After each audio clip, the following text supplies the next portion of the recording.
नमः समय साराय स्वानुभूत्या चकासते चित्स्वभावाय भावाय सर्वभावान्तरच्छिदे।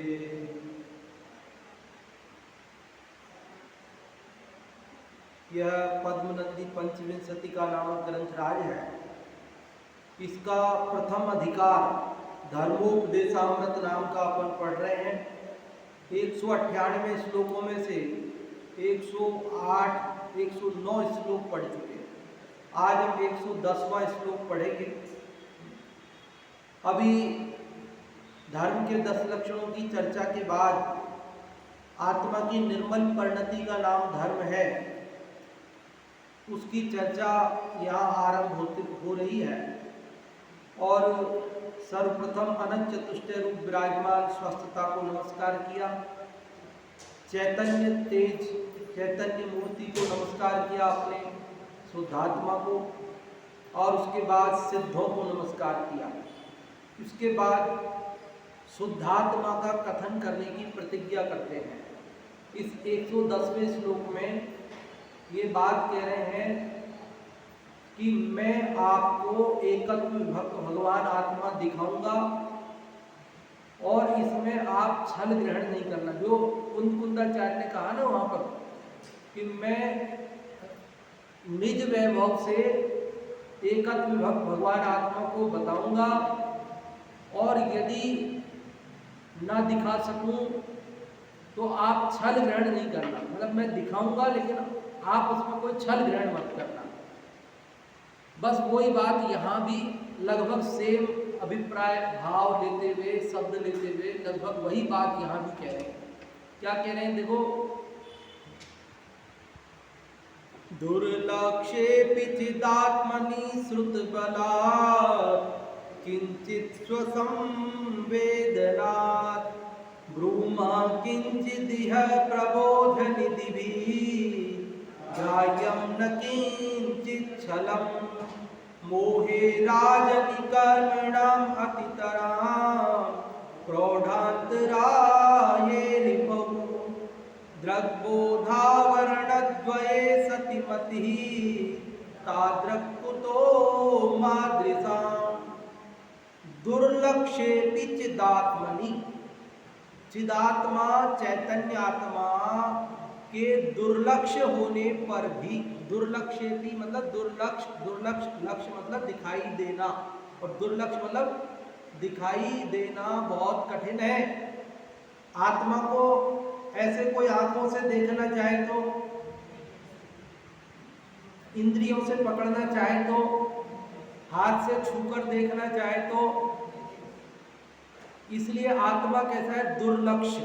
दुर्लक्ष्य मतलब कठिनाई से देखने में आए जैसा। कठिनाई से इसलिए कि इंद्रियों के माध्यम से जानने में नहीं। हमें इंद्रियों के माध्यम से जानना सरल लगता है और आत्मा इंद्रियों के माध्यम से जानने में नहीं आता।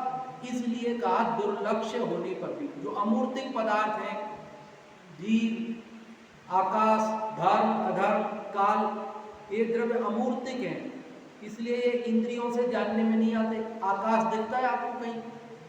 धर्म द्रव्य, अधर्म द्रव्य, काल द्रव्य दिखते हैं कहीं? नहीं दिखते हैं। लेकिन हैं कि नहीं है? दिखते भले ना हो पर हैं। और हमें नहीं दिखते तो क्या हुआ, सर्वज्ञ को तो दिखते हैं। तो ये आत्मा कैसा है, चिदात्मा चैतन्य आत्मा कैसा है, दुर्लक्ष्य मतलब आसानी से दिखाई देवे, इंद्रियों से पकड़ में आए, ऐसा नहीं। दुर्लक्षेऽपि चिदात्मनि श्रुतबलात् किंचित् स्वसंवेदनात्। दुर्लक्ष्य होने पर भी श्रुत बलात्, श्रुत के बल से, श्रुत मतलब शास्त्र, शास्त्र के आश्रय से, शास्त्र के आधार से, और किंचित स्वसंवेदना और स्वसंवेदन से। किस किस से, एक शास्त्र के आधार से और दूसरा अपने स्व अनुभूति के स्वसंवेदन के आश्रय से।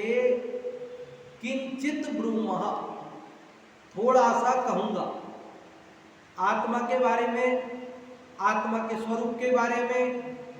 यहाँ पद्मनंदी देव कहते हैं कि वह दुर्लक्ष है। दुर्लक्ष मतलब आसानी से दिखाई देवे ऐसा नहीं है, आसानी से ही दिखाई देता है, कोई कठिन नहीं है, समझना बात को। लेकिन अनादि से हमें देखने का अभ्यास नहीं है, इसलिए हमारे लिए दुर्लक्ष है, हमारे लिए कठिन है। दूसरा क्या है, हमें इंद्रियों से जानने की आदत पड़ी है। इंद्रियों से के माध्यम से जो दिखाई दे जाए तो वो हमें सरल लगता है, और इंद्रियों के अलावा अन्य किसी माध्यम से दिखाई देवे, मतलब इंद्रियों के अलावा सीधे आत्मा से दिखाई देवे, तो वो हमें देखने का अभ्यास नहीं होने से वो कठिन लगता है। इतनी सी बात है। ऑनलाइन जो काम करते हैं वो सरल है कि ऑफलाइन काम करते हैं वो सरल है? कौन सा काम सरल है? ऑफलाइन सरल है और ऑनलाइन कठिन है। अगर आपको ट्रेन का टिकट बुक करना हो तो ऑफलाइन के लिए आपको स्टेशन पे जाना पड़ेगा, और वहाँ पर जो आरक्षण की विंडो है उसके खुलने का टाइम है, उस टाइम पे ही जाना पड़ेगा। अगर आपका विचार रात को बना तो रात को नहीं जा सकते, मतलब जिस समय वो खुलती होगी उसी समय जाना पड़ेगा। और अपन तो शहर में बैठे हैं, मान लो गांव में बैठे हुए आदमी को रिजर्वेशन कराना है, मान लो सेवारी में टोकर में कोई बैठा है तो उसको उदयपुर आना पड़ेगा, वहाँ तो विंडो नहीं है, और वहाँ पर विंडो के वहाँ लाइन लगी है, उस लाइन में लगना पड़ेगा, और आपका जब तक नंबर आए तब तक हो सकता है इंटरवल हो जाए, रेस्ट हो जाए, तो फिर रेस्ट में वो कर्मचारी नाश्ता भोजन करके आएगा, तब तक आपको इंतजार करना पड़ेगा, और हो सकता है आपका नंबर आए तब तक छुट्टी का टाइम हो जाए टिकट खत्म हो जाए, हो सकता है रिजर्वेशन फुल हो जाए। वहां पर आप जाओगे तो वो ये कहेगा कि खुले पैसे लेके आओ, खुले पैसे नहीं है, समझ रहे ना। और ऑनलाइन में आपका बच्चा घर से बैठा बैठा अभी 2 मिनट में लो दादी जी आपका टिकट बुक हो गया। ना तो खुले पैसे चाहिए, ना तो आपको स्टेशन जाना है, ना आपको वहां लाइन में लगना है, ना, समझ गए ना। और अगर कदाचित आपका विचार बदल गया कि मुझे कैंसिल करना है टिकट, अब नहीं जा सकते, दूसरा काम आ गया, तो वापस ऑफलाइन के लिए वापस वही विंडो पे जाना पड़ेगा। और ऑनलाइन टिकट किया है बच्चे ने, अच्छा दादी जी नहीं जाना है, कैंसिल करना है, लो ये कैंसिल कर दिया। बोलो क्या सरल है क्या कठिन है काम? ऑनलाइन सरल है क्या ऑफलाइन सरल है? फिर हमको कौन सा सरल लगता है? हमको तो फिर भी ऑफलाइन ही सरल लगता है, क्योंकि ऑनलाइन की हमें आदत नहीं है, हमें वो काम करना नहीं आता, हमें उसका अभ्यास नहीं है, इसलिए हमें वो क्या लगता है, हमें बाजार से जाकर सामान खरीद कर लाना सरल लगता है और ऑनलाइन खरीदना मुश्किल लगता है। और आज के बच्चों को बोले कौन बाजार जाएगा? तो आत्मा को देखना, आत्मा को बताना एक कठिन है कि सरल है? हर जगह से आत्मवाद है, एकांत से काम नहीं चलेगा। आप अगर कठिन बोलो तो भी काम नहीं चलेगा, सरल बोलो तो भी काम नहीं चलेगा। स्यात् कठिना स्यात् सरला, स्यात् सरल, किसी अपेक्षा सरल है और किसी अपेक्षा कठिन है। सरल अपेक्षा है, ना तो आंख चाहिए, ना कान चाहिए, ना कोई इंद्रियां नहीं हो, इंद्रियों से काम नहीं लेना है, ना कोई कुछ नहीं चाहिए, क्या है, न चश्मा चाहिए, न कोई प्रकाश चाहिए, कुछ नहीं चाहिए आत्मा को देखने के लिए। अंधेरे में बैठे बैठे आंख बंद करे करे और आराम से आत्मा का अनुभव हो जाए। आत्मा का अनुभव, लेकिन बात हमारी अपेक्षा चल रही है, तो हमारे को तो कठिन ही लगता है, इसलिए हमारी अपेक्षा कठिन कह रहे हैं। पद्मनंदी देव की अपेक्षा कठिन नहीं है, उनकी अपेक्षा तो सरल है, लेकिन भाषा किसकी होती है? श्रोता की।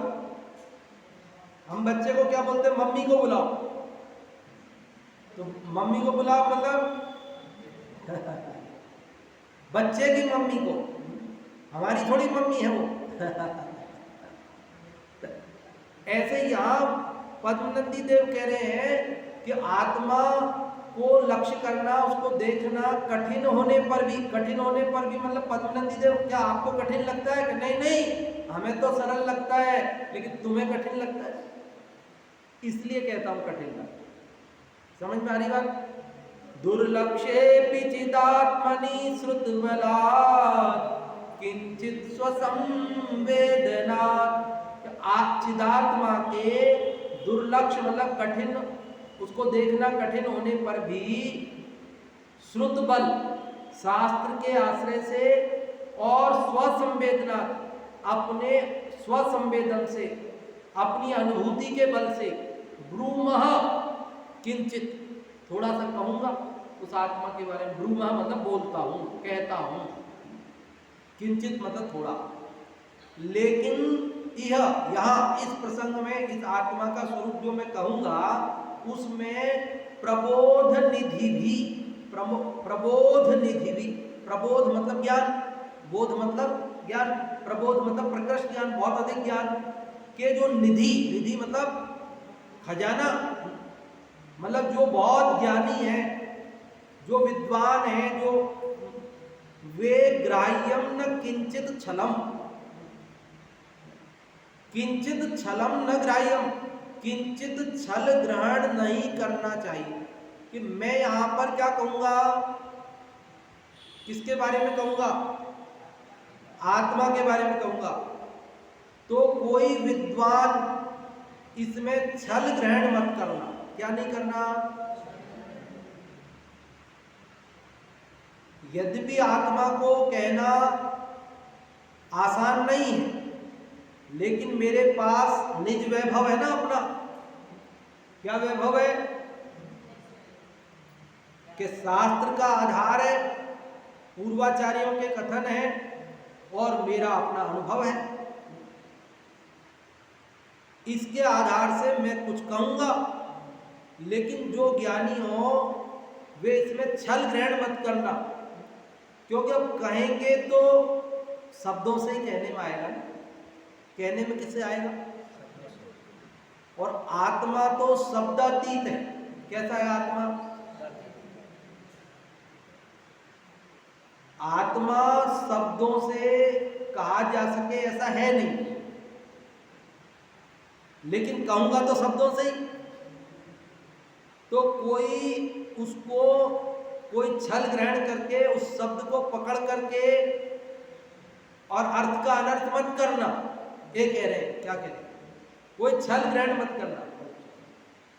छल ग्रहण करते हैं ना लोग, छल ग्रहण करते हैं, छल ग्रहण कर लेते हैं। कुछ भी कहो तो उस शब्द को पकड़ करके, सरकार ने कहा कि पॉलीथीन बैग प्रतिबंधित है, तो उनका अच्छा ठीक है, पॉलीथीन बैग प्रतिबंधित है ना, ठीक है, बैग प्रतिबंधित मतलब जैसे ऐसे पकड़ देगा जिसमें हत्ता हो वो बैग है, और हत्ता नहीं होवे तो काय का बैग थोड़ी, फिर वो पॉलीथीन है। तो पॉलीथीन बैग पे आपने प्रतिबंध लगाया ना, तो हम पॉलीथीन बैग यूज नहीं करते हैं, पॉलीथीन तो करते हैं, क्यों? पॉलीथीन पे थोड़ी आपने प्रतिबंध लगाया, आपने किस पे लगाया? पॉलीथीन बैग पे। तो बस ऐसे पकड़ देगा जिसमें हत्ता होता है वो बैग हो जाता है, अब हत्ता नहीं है तो बैग थोड़ी हो। तो सरकार का जो उद्देश्य है वो कोई हत्ते से उनको क्या परेशानी थी? परेशानी तो पॉलीथीन से ही है, लेकिन वो पॉलीथीन तो हमने बंद नहीं की और हमने छल ग्रहण कर लिया। तो आपने तो वो बैग पे लगाया ना प्रतिबंध। तो ऐसे हम आत्मा के बारे में बताएंगे, आत्मा को दिखाएंगे, और आप जो है वहां पर यहाँ कहेंगे आत्मा अरस है, अरूप है, अगंध है, अशब्द है, ऐसा कहेंगे तो आप सर्वथा वैसा ही नहीं समझ लेना। क्या कहा? आत्मा को सर्वथा वैसा,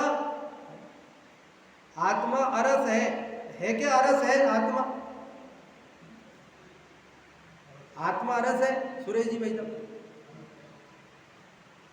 हमारे भाई साहब बताते हैं कि वो सबसे पहले जब स्मारक में पढ़ते थे, सबसे पहले प्रवचन करने के लिए 10 लक्षण में मौ गए थे। मौ एमपी में सबसे पहले 10 लक्षण में जब गए थे प्रवचन करने, वहां गए थे मौ। तो मौ गए, वहां समय सार की यही अरस मरु इन गाथाओं पर चर्चा हुई 10 लक्षण। फिर वहां पास में वो रहते हैं ना अपने पंडित जी साहब, बड़े पंडित जी रविंद्र जी अमायन, वहाँ उनका आश्रम वहाँ।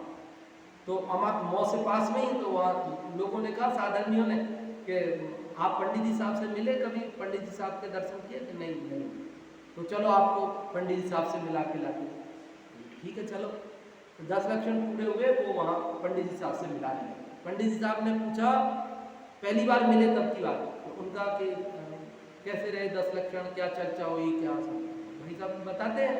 उन्होंने लिखा भी अपने अनुभवों में, भाई मैं वहाँ गया तो बताया भाई अरस मरु गदम वो गाथा चलाई थी, उसमें आत्मा अरस है, अरूप है, अनंत है, सब चला है। तो पंडित जी ने कहा आत्मा अरस है? अरे आत्मा परम सरस है। अरे अरस हो तो ऐसे आत्मा का क्या करें अपन? जिस आत्मा में रस नहीं है, ऐसे आत्मा को लेके करेंगे क्या फिर उस आत्मा को जान के? आत्मा अरस नहीं है, आत्मा परम सरस है, आनंद रस से भरचक भरा हुआ है। सब लिखा तो अरस है। अरे उसमें वो रसगुल्ले जैसा रस नहीं है। उसमें खट्टा मीठा कड़वा कसायला, ये जो रसना इंद्री से ग्रहण होता है वो वाला रस नहीं है, इसलिए अरस का है। लेकिन आत्मा में अतीन्द्रिय आनंद का रस तो है। आत्मा को अरस कहकर सुनकर कोई उसे सर्वथा नीरस समझ करके छल ग्रहण कर ले कि नहीं ऐसा नीरस है, तो फिर क्या करेंगे आत्मा को लेकर के जान करके? समझ में आ रही बात? तो यहां शब्द कही जाएगी बात कैसे? कहने में तो वचन का सहारा लिया जाएगा, लेकिन वचन अगोचर है। आत्मा कैसा है? वचन अगोचर है। हर चीज में छल ग्रहण कर लेते कई लोग, छल ग्रहण करने वाले। सरकार के हर नियम और हर कानून का व्याख्या करने वाले, अर्थ निकालने वाले कुछ और ही अर्थ निकाल देते हैं। ये वकील लोग क्या करते हैं? नियम तो वही है, संविधान तो वही है, लेकिन वो वकील वहां जाकर के कोर्ट में उस नियम की व्याख्या करते हैं और वो कहते हैं साहब ये नियम है, ये धारा है और इसमें ये लिखा है और इसका मतलब ऐसा है साहब, देखो साहब इसका मतलब ऐसा निकलता है साहब। वो प्रस्तुत करते हैं और वो अपने जो उनके क्या बोलते हैं, वो वकील वगैरह जो भी बोलते हैं, तो उनको विधि उसी नियम की आड़ लेकर जिता लाते हैं। और कोई विपक्ष उल्टे मुकदमा आ जाए उनके पास, उसी वकील के पास में, तो वो ही वकील साहब उसी कोर्ट में उसी नियम की अलग व्याख्या करके प्रस्तुत करते हैं कि साहब इसका ये मतलब निकलता है, साहब इसका मतलब ये निकलता है।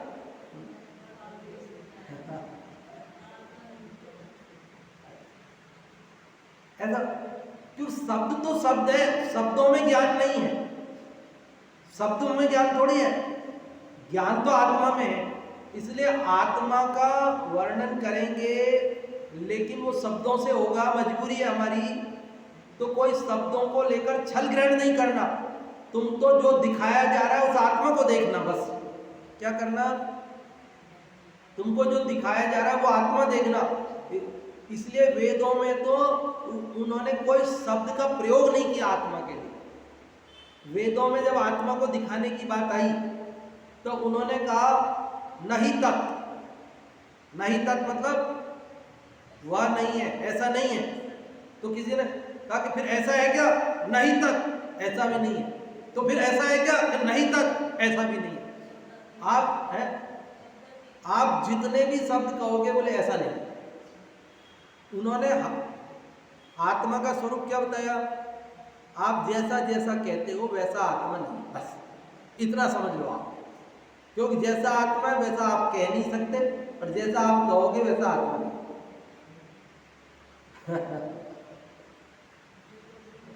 लेकिन अब क्या करें, मजबूरी हमारी यह है कि समझने समझाने के लिए शब्द ही माध्यम है, इसलिए कहेंगे। लेकिन कोई उसमें छल ग्रहण नहीं करना। क्या नहीं करना? देखो, आत्मा दिखाते हैं और दिखाते हुए उन्हें ऐसी आशंका होती है कि लोग कदाचित छल ग्रहण करेंगे लोग, इसलिए वे पहले ही सावधान करते हैं, चेतावनी छापते हैं, वैधानिक चेतावनी छापते हैं कि कोई छल ग्रहण नहीं करे। क्या करें? दुर्लक्षे चिदात्मनि श्रुत बलात् किंचित स्वसंवेदनात् ब्रूमा किंचिदिह प्रबोध निधिभिः ग्राह्यं न किंचित छलम। एकदम सरल है, संस्कृत कठिन नहीं है इसकी, बहुत सरल है, आपको समझ में आई होगी कि चिदात्मा के दुर्लक्ष मतलब दिखाई नहीं देने पर भी श्रुत बलात् शास्त्र के आधार से स्वसंवेदनात् अपने स्वसंवेदन से ब्रूमः कहता हूं, किंचित यह प्रबोध निधि भी, लेकिन इसमें ज्ञानियों के द्वारा, प्रबोध निधि मतलब ज्ञानियों के द्वारा, विद्वानों के द्वारा, किंचित छलम न ग्राह्यम, थोड़ा सा भी छल ग्रहण नहीं करना चाहिए, क्योंकि वो अपना लघुता प्रदर्शन भी कर रहे हैं। इसके अंदर क्या कर रहे हैं? वो विनम्रता प्रदर्शन। भाई मैं दिखाने वाला कोई सर्वज्ञ थोड़ी ही हूं। पद्मनंदी देव कह रहे हैं भाई मैं दिखाने वाला भी तो सर्वज्ञ नहीं हूं ना, मैं भी तो अल्पज्ञ हूं, मेरे भी तो कर्मों का उदय है, ये बता रहे आगे। देखो क्या कह रहे हैं, मोहे राजनी कर्म नाम मतलब कर्मों के राजनी मतलब राजा, मोहे मोह, मेरे कर्मों का राजा मोहनी अभी विद्यमान है। दर्शन मोहिनी चला गया तो क्या हुआ, चारित्र मोहिनी तो है ना अभी। 3 कसाय चौकड़ी चली गई तो क्या हुआ, अभी संजुलन तो मौजूद है ना। मोह तो मोहिनी कर्म का कुछ अंश तो शेष है ना। पद्मनंदी आचार्य देव कह रहे हैं कि कर्मों के राजा मोह के विद्यमान रहते हुए और अतितराम प्रौढ़ांतराये रिपौ, अतितराम मतलब अत्यधिक, प्रौढ़ मतलब कुशल, अत्यधिक कुशल जो अंतराय योद्धा है उसका, मोह का असली मोह तो राजा है और उसका सेनापति कौन है, योद्धा, प्रबल योद्धा कौन है, अंतराय। हर चीज में बाधा डालता है। ज्ञान मेरा, दान मेरा, लाभ मेरा, उनमें सब में अंतराय लाता है, तो वो भी मौजूद है। रिपु मतलब शत्रु, मोह जैसे प्रबल शत्रु के कर्मों के राजा और अंतराय जैसे प्रबल शत्रु के रहते हुए, और द्रग बोधावरण द्वये सती, द्रग मतलब दर्शन और बोध मतलब ज्ञान, दर्शन और ज्ञान के आवरण डालने वाले, ढकने वाले, द्वये मतलब दोनों। समझ में आ गई बात? दर्शनावरण और ज्ञानावरण, दर्शन और ज्ञान दोनों पर आवरण डालने वाले, ढकने वाले, दोनों के सती मतलब होने पर, ये सती में ती छोटी है, वो जो सती प्रथा जो चलती थी ना, वो ई बड़ी है वो सती, और ये संस्कृत में सती जो छोटी है इसका अर्थ होता है पर, होने पर। तो ये है दर्शनावरण और ज्ञानावरण दोनों के होने पर मति बुद्धि। भाई जब ज्ञानावरण दर्शनावरण है तब बुद्धि कैसी होगी, पूर्ण विकसित होगी क्या? फिर तो जितनी छह उपसम ज्ञान जितना सा है उतना सा है। तो कह रहे इनके होने पर मति ताद्रक कुतो माद्रसाम, ताद्रक कुतो मतलब, ताद्रक मतलब वैसी, कुतो मतलब कैसे, माद्रसाम मतलब मेरी, कि वैसी बुद्धि मेरी कैसे हो सकती है कि मैं ऐसा कह सकूं कि आपको छल ग्रहण करने का कोई अवकाश ही नहीं मिले। भाई मैं सर्वज्ञ होता, दिव्य ध्वनि खिड़ती, तो वाणी में ऐसी ताकत होती कि उसको, मेरी बुद्धि ज्ञान सर्वज्ञता है ना, अब कोई छल ग्रहण कर सके ऐसी, ऐसा उसमें नहीं होता है। लेकिन यहाँ तो छेउपसम ज्ञान है मेरे, मोहिनी विद्यमान है, अंतराय विद्यमान है, ज्ञानावरण विद्यमान है, दर्शनावरण विद्यमान है। तो अब मेरी मति भी, मेरी बुद्धि भी इतनी प्रवीण भी नहीं है, पूर्ण निरावरण भी नहीं है, इसलिए कहने में कोई चूक हो सकती है। चूक हो सकती है मतलब स्वरूप के कथन में चूक नहीं होगी, लेकिन कोई मात्रा चूक जाऊं, कोई शब्द चूक जाऊं, कोई लिंग वचन, कई तरह के होते ना, इंद्र दारा पुरंदर किया ना तत्वार सूत्र में, इंद्र पुरंदर दार, ये सब है तो एक के ही पर्यायवाची, लेकिन उनमें भी अंतर है, हाँ सब में अंतर है। तो ऐसे कोई शब्द का किसी का अगर कोई हो जाए, लिंग वचन कुछ ऊपर नीचे, तो आप छल ग्रहण मत करना, बल्कि हम जिस आत्मा को दिखाना चाहते हैं उसको देखना। आज समझ में आया? एक बार फिर से बोलता हूं, देखो, आत्मा दिखाई देना कठिन होने पर भी शास्त्र के आधार से और स्वसंवेदन से मैं उसे कहूंगा। ज्ञानियों को चाहिए कि उसमें छल ग्रहण न करें। कर्मों के राजा मोह और अत्यंत प्रबल शत्रु अंतराय दर्शनावरण और ज्ञानावरण के होते हुए वैसी निर्मल बुद्धि भी मेरी नहीं है, इसलिए आप लोग कोई उसमें छल ग्रहण नहीं करें, ऐसा वो कहना है। हिंदी वाला पढ़ है, दृष्टि अगोचर है तथापि शुद्ध बल से या निज अनुभव से कहूँ आत्मा का स्वरूप विद्वान न समझे छल इसमें। कर्म शत्रु का नृपति मोह है, अंतराय भी महासुभट, ज्ञान दर्शनावरण संग है, कैसे मेरी मति उत्कृष्ट। कि दृष्टि अगोचर है, आत्मा कैसा है? आंखों से दिखाई नहीं देता, लेकिन श्रुत बल से, श्रुत बल मतलब शास्त्र और निज अनुभव से कहूं आत्मा का स्वरूप। आत्मा का स्वरूप कहता हूं, विद्वान न समझे छल इसमें, विद्वान इसमें छल ग्रहण न करे। कर्म शत्रु का नृपति मोह है, कर्म शत्रु का, कर्मों का राजा कौन है? नृपति मतलब राजा कौन है? मोह है, वो मेरे विद्यमान है भी। और अंतराय भी, जो महासुभट महायोद्धा है वो भी मेरे मौजूद है। ज्ञान दर्शनावरण संग है, और मेरे ज्ञानावरण दर्शनावरण भी है। कैसे मेरी मति उत्कृष्ट, तो मेरी बुद्धि वैसी उत्कृष्ट तो है नहीं। मैं तो कोशिश कर रहा हूं शास्त्र के आधार से और अनुभव के आधार से। तो आप निश्चल होकर उस आत्मा को देखना। दर्शाऊं तो करना प्रमाण,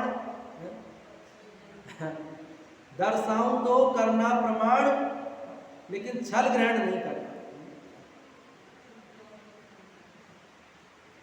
जगत में छल ग्रहण करने वाले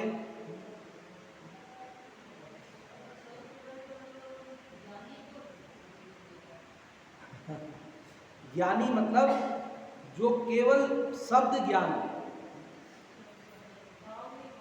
हाँ भाव नहीं पकड़ता है, केवल एक शब्द में ही उलझ कर रह जाएगा, बहस करेगा कोई शब्द को पकड़ करके, तो वो वाली बात है। ऐसा होता है ना कि अब वो कोई बिना पढ़े लिखे, अब आजकल कुछ भी शब्द कहें तो क्या है, बाकी बहुत सज्जन लोग अब बेचारे शब्द नहीं आता तो कुछ भी बोलते हैं किसी चीज को, फिर सामने वाला भैया समझ लेना यार, हमारा भाव समझ लेना। अब हमको नहीं आता ये शब्द क्या है, लेकिन इसका मतलब ये, तो भाव समझ लेना। तो नहीं आपने तो ये बोला था, आपने तो ये बोला था, अरे हमने बोला भले ही ये था पर इसका मतलब हमारा ये नहीं था, हमारा मतलब तो जो था वो समझ लेना, जो मतलब है वो समझ लेना, बस ऐसा कहना चाहते हैं।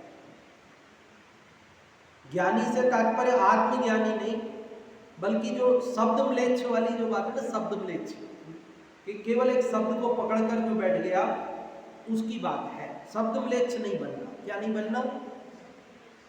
शब्द म्लेच्छ नहीं बनना। देखो अर्थ पढ़ते,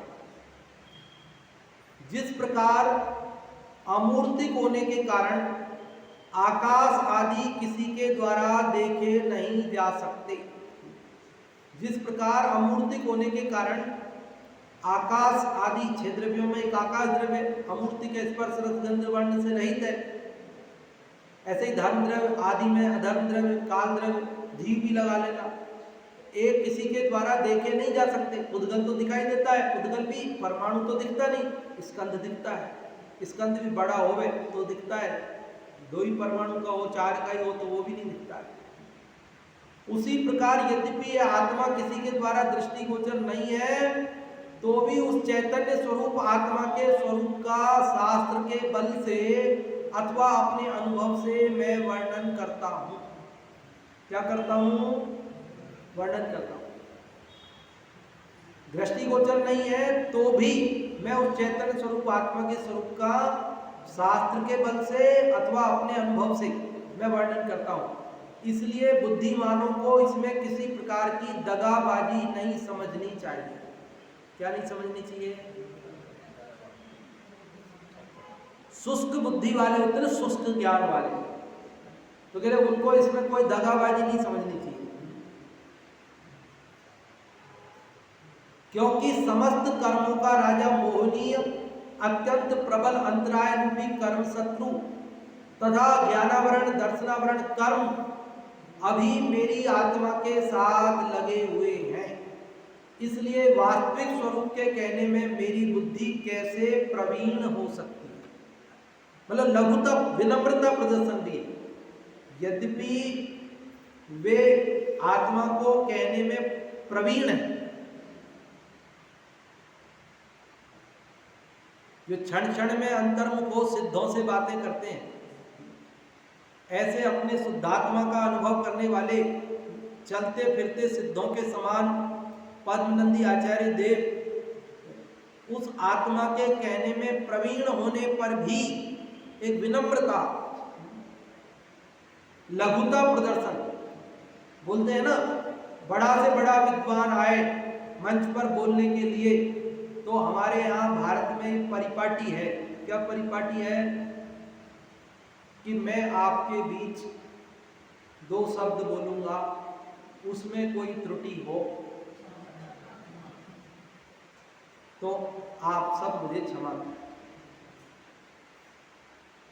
भले ही पता है त्रुटि नहीं होगी, सब कुछ सोच के लिख के बोल के अभ्यास करके आया है अच्छे से सब, इसके बाद भी भाई हो तो सकती है ना, क्षयोग समय है ज्ञान, और नहीं भी होवे तो इतनी विनम्रता तो चाहिए। अभिमान के साथ प्रस्तुति स्वीकार्य नहीं होती, अभिमान के साथ प्रस्तुति को जनता स्वीकार भी नहीं करती। इसलिए ये विनम्रता का प्रदर्शन ये हमारी औपचारिकता भी है, यूं समझ लो आप, ये हमारी परंपरा भी है, और ये निरभिमानता का द्योतक है, विद्वान की निरभिमानता का द्योतक है, श्रोताओं के सम्मान का भी सूचक है। भाई श्रोताओं को आप निरा मूर्ख नहीं समझिए कि हमने जो कहा वो बस मानना है आपको। और ये श्रोताओं की बुद्धि को जागृत करने के लिए भी जरूरी है, श्रोताओं को ध्यान से सुनने के लिए प्रेरित करती है ये बात। क्या बात? कि मेरे अंदर कोई त्रुटि हो, मतलब अब वो ध्यान से सुने, कोई त्रुटि हो तो ध्यान रखें।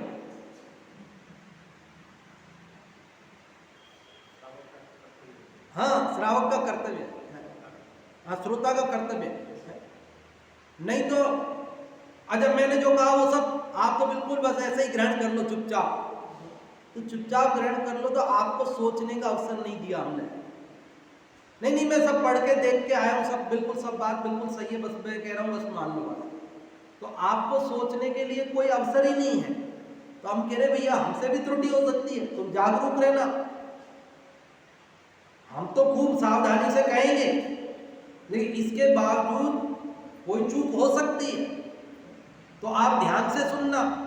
जब आप ध्यान से सुनेंगे तो कदाचित हमसे चूक नहीं भी होगी, लेकिन आप ग्रहण तो कर ही लेंगे, जो ध्यान से सुन रहे। आप कमी निकालने के भाव से सुनना, तो कमी निकालने के भाव से सुनोगे तो भी आप ध्यान दोगे ना, कमी निकालने के लिए ध्यान तो दोगे। तो आपको कमी निकालने के चक्कर में जो असली बात है वही समझ में आ जाएगी, कमी तो निकलेगी नहीं। और चूंकि आप कमी निकालने के लिए ध्यान से सुनेंगे, तो जो बात हम कह रहे हैं वो आप तक पहुंच जाएगी। कई अभिप्राय होते हैं, और मुख्य अभिप्राय तो विनय है, विनम्रता। क्या कह रहे हैं, समझ में आ रही बात? भावार्थ भी पढ़ता हूं, भावार्थ। वास्तविक रीति से आत्मा के स्वरूप का वर्णन तो अरहंत ही कर सकते हैं, अल्प ज्ञानी नहीं। सर्वज्ञ परमात्मा दिव्य ध्वनि में वास्तविक रीति से आत्मा के स्वरूप का वर्णन तो अरहंत ही कर सकते हैं, अल्प ज्ञानी नहीं। किंतु चूंकि अभी मैं अल्प ज्ञानी हूं, इसलिए मेरा कथन सर्वज्ञ देव प्रणीत शास्त्र के अनुसार तथा कुछ अनुभव मिश्रित होने से विद्वानों को अवश्य मानना चाहिए। कह रहे आप अल्पज्ञ हो तो आपकी बात कैसे मान लें? तो कहते हम सर्वज्ञ के अनुसारी हैं। क्या हम सर्वज्ञ नहीं है, लेकिन सर्वज्ञ के अनुसार कथन कर रहे हैं। कैसे कर रहे हैं कथन? सर्वज्ञ की वाणी में जो आया है, शास्त्र में जो लिखा है, हम उसके अनुसार कथन कर रहे हैं। और हमने अपने अनुभव से उसे प्रमाण किया। क्या किया है? अपने अनुभव से उसको देखा है कि हाँ ऐसा ही है। इसलिए विद्वानों को छल ग्रहण नहीं करना, बल्कि उसको स्वीकार करना चाहिए। क्या करना चाहिए? उसको स्वीकार करना चाहिए। आप लोग बताएंगे कोई इस 110वें श्लोक का अर्थ, भाव, और कुछ पूछना हो तो भी।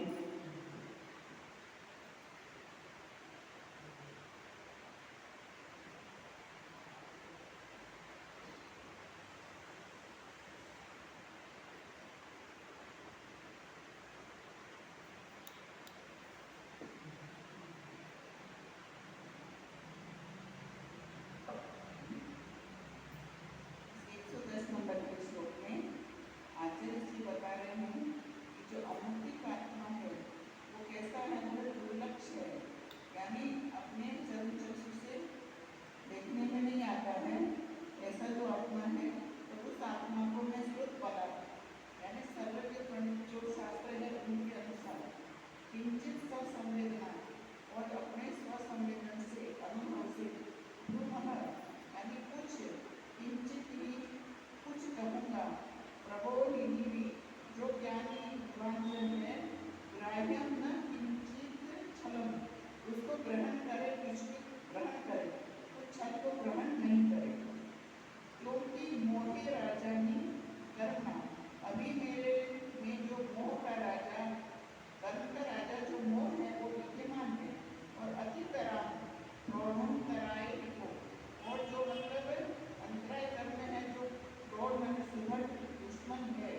वो भी अभी विद्यमान है।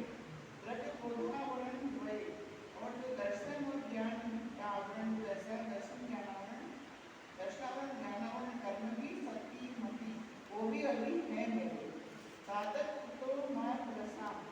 तो इसीलिए मैं भी सर्वक्षण ज्ञानी यानी अल्प ज्ञानी हूँ, तो मैं उसको कैसे बताऊँ आत्मा को। फिर भी जो विद्वान जन है वो स्वयं ग्रहण न करके उसको ग्रहण करें। हाँ जी, बहुत अच्छा आपने बताया। और भी कोई बताना चाहते हैं?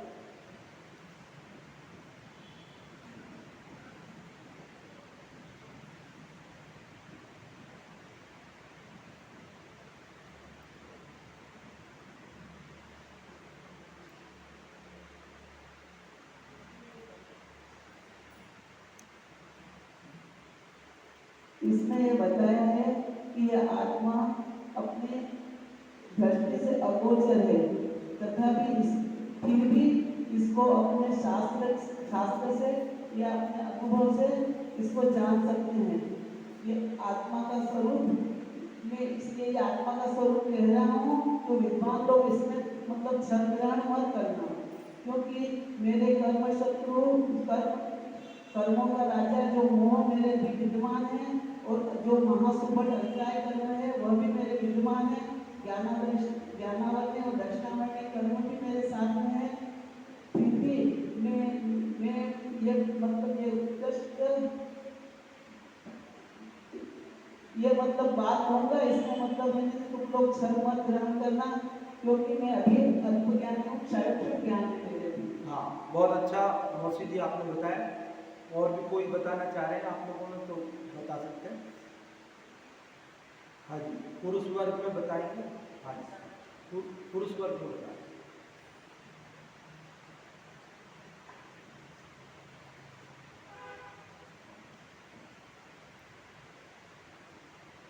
आचार्य पद्मनाभ जी कहते हैं कि यह आत्मा दृष्टि अगोचर है, फिर भी मैं आगम से और स्वसंवेदन से इसकी व्याख्या करूँगा, जिसमें जो बुद्धिमान लोग किंचित भी छल नहीं करें, क्योंकि अभी मुझे मेरे पे मोहनी कर्म और अंतराय कर्म का आवरण है, और दर्शनावरण और ज्ञानावरण कर्म भी का भी मेरे पे आवरण है। इसलिए मैं इतना उत्कृष्ट मति कैसे मानूं, इसलिए आप इसमें कुछ भी छल ना करें। हाँ जी, बहुत अच्छा। कन्हैयालाल जी साहब भी बता रहे हैं।